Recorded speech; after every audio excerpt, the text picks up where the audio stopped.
Hello everyone, this is our first ever live transmission from a European pain conference. My name is Dr. Morten and I'm from Denmark. I'm a pain scientist and a clinician, and it's my privilege as Vice Chair of the Educational Committee from EFIC to interview all our plenary speakers, and this morning our first plenary speaker is Professor Antoinette Maassen van den Brink from Holland. Yeah. You were originally trained as a pharmacologist. Yeah. And you did your PhD in, I'm going to pronounce this slowly, so neurovascular pharmacology, is that correct? That's correct. Yeah. What does that even mean? Yeah, in fact, we tend to think about medicine as being either vascular medicine, which is part of internal medicine, or neuroscience. Okay, so vascular, what does vascular mean? For people who are not doctors, what does vascular mean? Vascular means that we are looking at blood vessels. Oh, okay. So very simple. Yeah. And neuro means that we are looking at the brain and nerves. But in fact, there's a lot of interaction between the nerves and the blood vessels. So neurovascular means that we are looking at both the blood vessels as well as their innervation by nerves that are surrounding them. So would it be fair to say that you're looking at how the brain and the nervous system interacts with the vascular system? Yeah, exactly. Would that be all right? Yeah. Okay. And we're going to talk much more about your topic, which is migraine. Yeah. But before we get into that, let me just say to you, so we are going to try and introduce the plenary speakers, so the really big speakers at this conference. We're going to present them here live for you to have an idea what they are all about. But we're going to do it without using the normal lingo, so not the sciencey words. We're going to try and talk like what we really are, like normal people, right? Yeah, quite normal. And speaking of normal people, you did a PhD in 1999. Yeah. Yeah, that's a while back, isn't it? It's 20 years. I'm getting old, I know, thanks. That's not what I said. Yeah. I graduated the same year, so I guess that's all right. But can you remember anything from 1999? Yeah, definitely. If I think about my personal life, it was quite exciting. We were buying a house just the week before my PhD. Oh. And the week after my PhD, we were actually moving, and there was some reconstruction to be done. So the week before my PhD, I spent hidden with books and papers. And the day after my PhD, I went to the house and was painting walls and packing boxes. And speaking of not doing science, what do you like to do when you're not doing science? Oh, too much. I have 3 children, so congratulations. That is quite. What age? 18, 16 and 12. Oh, so beautiful. It's quite intense, but it's really wonderful. Yeah. And I have a dog since a year, and everyone complains I'm talking too much about my dog, so I will do it in this occasion as well. I'm fond of the dog. Does your kids think you're talking more about the dog than them? Sometimes, but they talk also more about the dog than about me, so it's usual. Yeah, okay. But you all like each other more than you like the dog, I assume? Or is it just a part of the family? It's part of the family, the most popular part of the family, yeah. But that's interesting, because let me just jump a ship here, because I know you're doing what we call translational research, which is doing research in animal and translating the findings into what it might mean for patients. Exactly, yeah. So how do you feel about having a pet dog and doing animal research? Is there a conflict in you? It's a tricky one. I'm considering it totally different frames, because otherwise I would get crazy. Yeah. And in my heart, I'm not too fond of doing animal experiments because I love animals. And on the other hand, I also love humans, and I want to help humans, and I want to help medicine to go forward. And there's some questions that we cannot answer in humans. So why is there things we can't answer without doing animal research? It's a very good question. I think sometimes we have observations in humans. It's called epidemiology. It's in fact looking at big cohorts of humans and doing statistics. Is there an association between this and that? And it leads to a hypothesis. And sometimes doing experiments on patients, you can test the hypothesis, but you cannot test all hypotheses. So sometimes you are stuck in a circle. And then you really need animal experiments to go forward. And sometimes you also want to intervene in order to answer a question. And of course, ethically, you can't do everything in a human being. Yeah. So then we need animal experiments. Yeah, so the difference, as I understand it, the difference is you can ask a human what happens, but they really cannot tell you what is really happening inside of them. No, you cannot look everywhere. But you can do that in an animal, right? You can look in an animal. There are other methods. Yeah. You can open their skull and look in their brain. And now, of course, that wouldn't be acceptable in humans. But for example, we will discuss it later on. I'm interested in effects of hormones. Yeah. And in an animal, you could say, okay, now I will remove the ovaries, or I will supplement them with this hormone and that hormone. And of course, ethically, it's not doable in a human being. But it's not something you invent. There will be like people and ethical committees suggesting that it's all right what you do, and there are models that you can use and some things you can't do. Is that right? Exactly, and it's as difficult to get an experiment done in an animal as in a human being. And it's not that we can just pick animals and maltreat them. There's a whole ethics committee looking at it. We have to justify every single mouse, which is good, because what I told you, it's not nice to treat an animal and use them for the well-being of humans. That's the step that we make. But I think sometimes, without diminishing the fact that we are using them, we treat them really as well as we treat our patients. And after an operation, they get analgesia, and they are really well treated. So it's not my favorite part, but I think it's really necessary. It's a really touchy topic as well. But it is. Let's just leave it for now, and maybe we'll come back to the research done. But I noticed that you told me before that you are very interested in music. Yeah, I am. What is that? I assume that has nothing to do with your research. You're not researching anything related to music, I'm not. No, no, it's a branch in science, but I'm not working on it. Do you know, by any chance, the number one hit of 1999 when you graduated your PhD? What that was? I would have to think. Was it Cher? It was Cher. Yeah. Yes. Okay. Perfect. What was it called? I have it here on my notes. It's called Believe. Yeah. I remember it when I hear it, but when I read it, it didn't ring a bell. But once you hear it, it's like, is that? And you feel it's not that long ago, right? It feels like it's almost just a few years ago, but it's 20. But anyways. It tells something about it. A few other things that happened in 1999. So the Nobel Prize. Peace Nobel Prize was given to Doctors Without Borders. Quite impressive. Nice, I think. And in 1999, the number 6 billion living citizen in the world was born. So there's getting more and more of us. And the more we get, the more diseases there'll be, or the more people will suffer.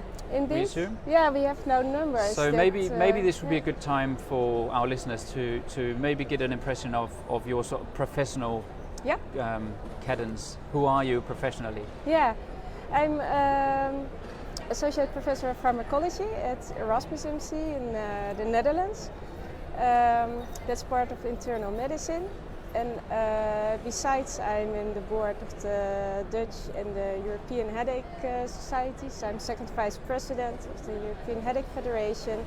I'm also in the board of the Dutch and the European Federation of Pharmacological Societies. So quite active. You got a finger in everything, it sounds. I try to combine headache and pharmacology because I think there's an added value always looking wider than just one profession or just one level of research, but we were discussing animal or clinical. And I think by combining, then you have added value. Brilliant. And so you're here in this chair because you're giving what we call the plenary speak, or a plenary speak. So you're talking to the masters, to everyone here. Normally, most speakers will be speaking in small groups, but you're speaking to the whole lot. It's so a whole congratulations. Honor. That's Thank a big you honor. Very much. Could you tell us in sort of layman's terms, what are you going to say in that? So people who can't be here and who might not be doctors or elsewhere, what would you be telling them if you met them for a coffee afterwards? I will be speaking about migraine in women. Yeah. And it is something special because migraine occurs 3 times more often in women than in men.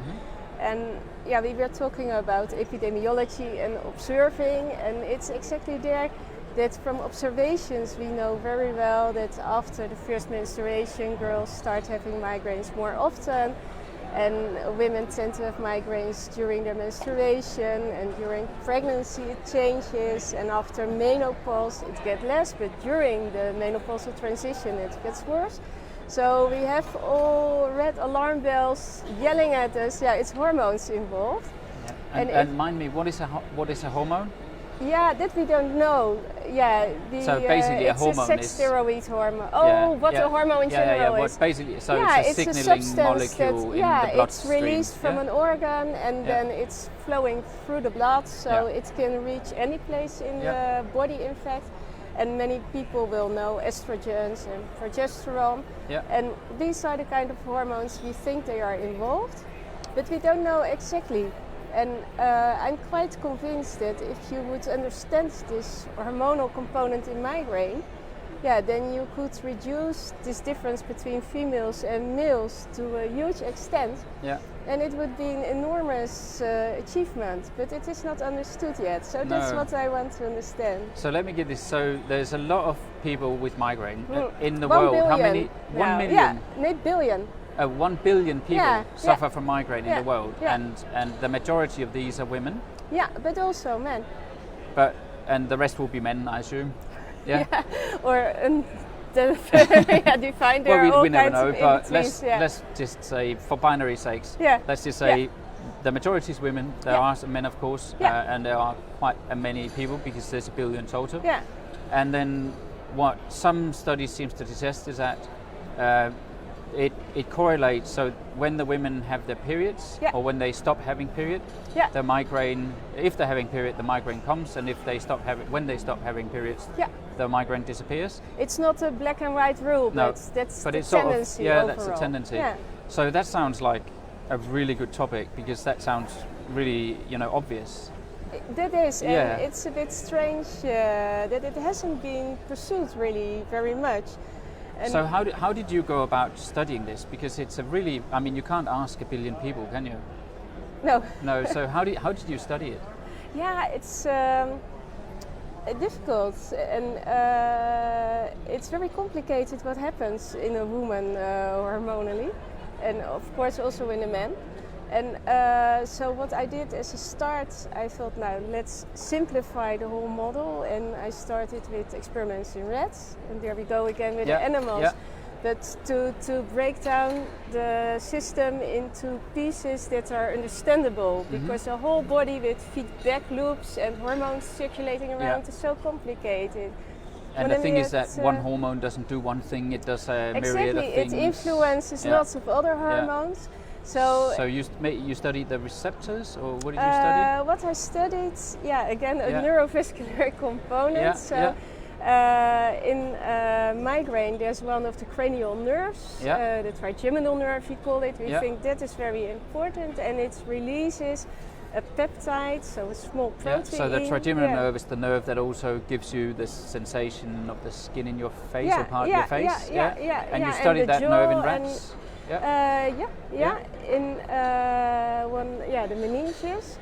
And then in the rats, I removed the ovaries, so the females were depleted of their own hormones, and I suppleted them with either estrogen or progesterone or the combination. Okay, so by removing the ovaries, you could control what hormones were in the rat at the time? Yeah, and that's not possible in a human.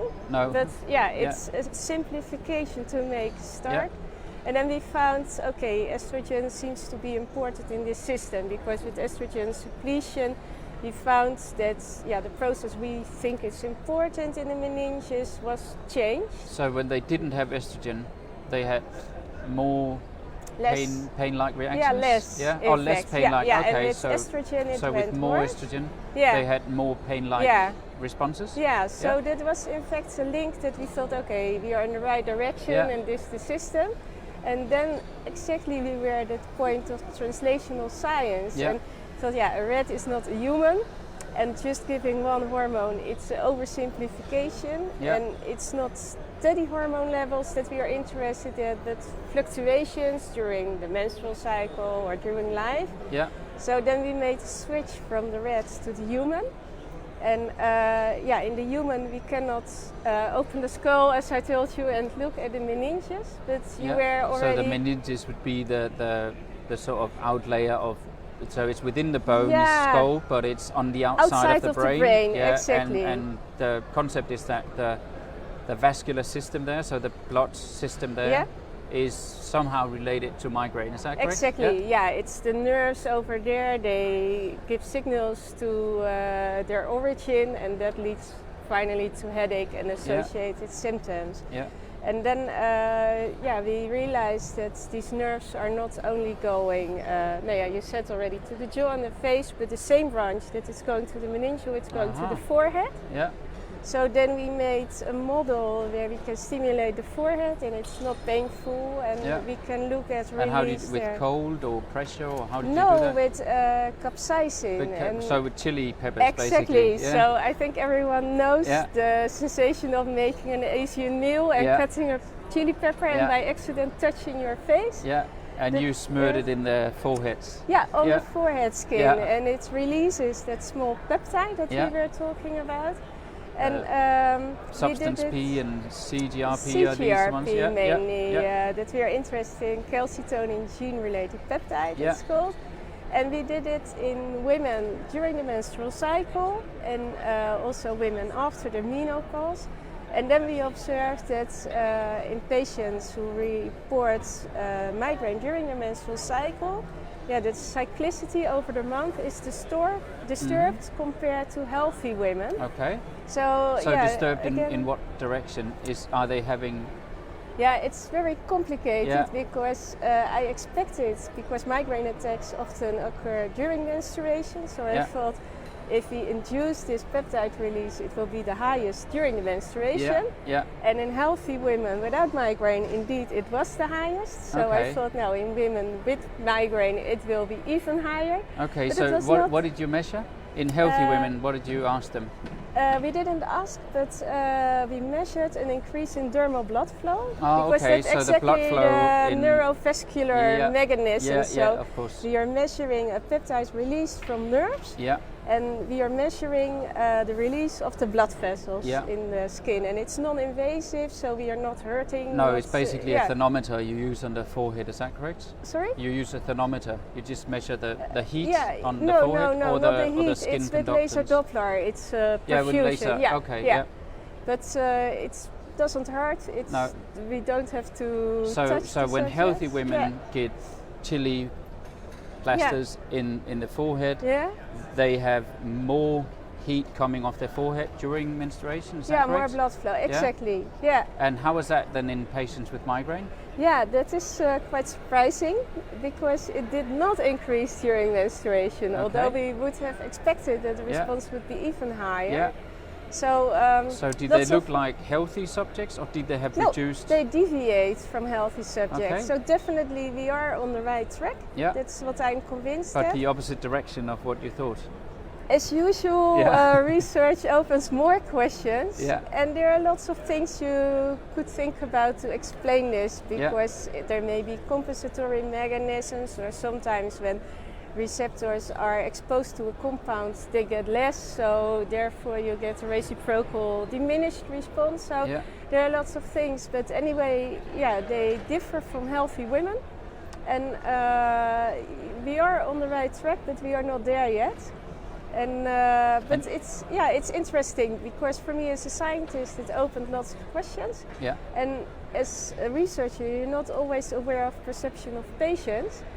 But it was really surprising that many patients, because it also appeared in a press release and in a paper, they were so happy to find out, because they feel quite stigmatized. Because menstrual complaints are not sexy. No. Headache is not a sexy complaint. So migraine during menstruation, it's definitely not something people are advertising about themselves. And finding that there were really physical abnormalities was for them kind of a justification, that they really suffer from a real disease. And, so I sense yeah. there's so much more I would love to ask you about this, but in terms of time, I think we should finish off. But there are a few questions I would really like to ask you before we do. So, has anyone looked at patients who are using contraceptives? So they would influence the hormones, right? Yeah, it's the very obvious question to ask when speaking about hormones. And looking in clinical practice, some patients respond that they get better and others get worse, but there are no controlled clinical trials to verify this effect. And I'm very happy that we now received from the Dutch government a grant. So we are right now doing a clinical trial controlled to look whether oral contraceptives help. And again, I think we are in the loop about translational science and clinics and going back to animals, because these contraceptives, they target quite some receptors, we call it, the target for a hormone. Yeah. And if we know if these contraceptives are effective, I think then we go back to the rats and mice again and look whether we can refine the response and finally get something that would be effective against migraine without side effects that contraceptives So if you were to come up with a wish, realistically, what do you think this will bring you in? If we had this conversation in 10 or 20 years, what do you think will come out of your research? What I hope that I can identify a receptor that's really important in getting the migraine after hormonal fluctuations, that I'm able to intervene with this receptor. And I think basically some type of pharmacology that will help patients with migraine by interacting with the neurovascular system, is that right? Exactly, and maybe a nice last addition, because we have been speaking about women. Yeah. But of course, a quarter of migraine patients is men, and we don't want to forget about men. But we also have made an observation that estrogen levels in men are higher in men with migraine than in men without migraine. So I think it's very important to realize that looking at these mechanisms, it's not just helping women, but it will help men as well. It's just understanding the underlying mechanisms. And men have hormones as well, so why wouldn't it? Exactly. We tend to call it male or female hormones, but females do have the male hormones, males do have the female hormones, and I think it's similar mechanisms. And just the last question, if I was a patient with migraine, what do you think is the best thing you could tell me? It's a tricky one, of course. But so I think if I was wondering if I had migraine, I had headaches, and I was wondering if it's migraine. What would you advise The most important advice would be seek help, and because there are now quite some treatment options, there are even new drugs coming right now. Yeah. And what you hear too often, and then I'm going back to the women again, it's also familiar. So women having menstrual migraines, they really suffer a lot.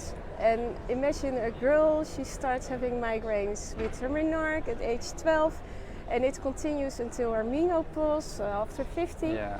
It means if she has it every month, she spends 4 to 5 years of her life really being severely ill in a dark room, vomiting, and that's horrible. And often in these families, mothers have it, sisters, and there are useful treatments out there. Yeah, but the experience of the older generation is often that it's not the case. So they tend to accept it, and it belongs to them. It belongs to life. But and medicine has developed, so there are new drugs there. What about other than drugs? Is there anything? So let's say I'm a migraine patient and I'm already getting drugs that seems to work, but I want to know if I can do anything else. Is there anything else you would advise me to do? It differs a lot what patients themselves report, because if you look at triggers, some patients mention certain types of food or wine. So avoiding things that trigger the migraine. What about something like exercise? It seems to be the right answer for anything. Does exercise have an effect on migraine? I think it has an effect on health in general. Yeah. So everyone should exercise. Yeah. And but it wouldn't necessarily be because it reduces the amount of migraine or the frequency of migraine attacks. No, there's no clear data on that, but I think the general perception of health, really changes with exercise. What we have not been discussing yet is that migraine, it's also a cardiovascular risk factor. Yeah. And we don't understand exactly the underlying mechanisms. Thrombosis and stroke and it has an increased risk for stroke, myocardial infarction, quite some conditions. So if people with migraine were active, they might reduce that risk, is what you're saying? Yeah, it's not ideally, scientifically based, I must ideally. say, because we don't understand the underlying mechanisms yet. It's one of my other research topics. But I think exercising and having a healthy constitution, it's beneficial for everything and it increases health. So definitely. So let me just sum up and see if you would agree with what I think you've said. There are a lot of people suffering from migraine. Definitely. Both men and women suffer. Yeah. And if you're one of these people, seek help if you haven't already. Because even though maybe your parents or grandparents didn't have any effect of the medication, new medications out there. And also be aware that even though you have migraine, it might not reduce your pain, but it will still have health benefits. Yeah. So be active. Would that sum it up? Yeah, that's absolutely. Is there anything you want to say? No, thanks for giving me the opportunity. Well, thank you so much for being our first person here and for being so nice to me. Thank you very much.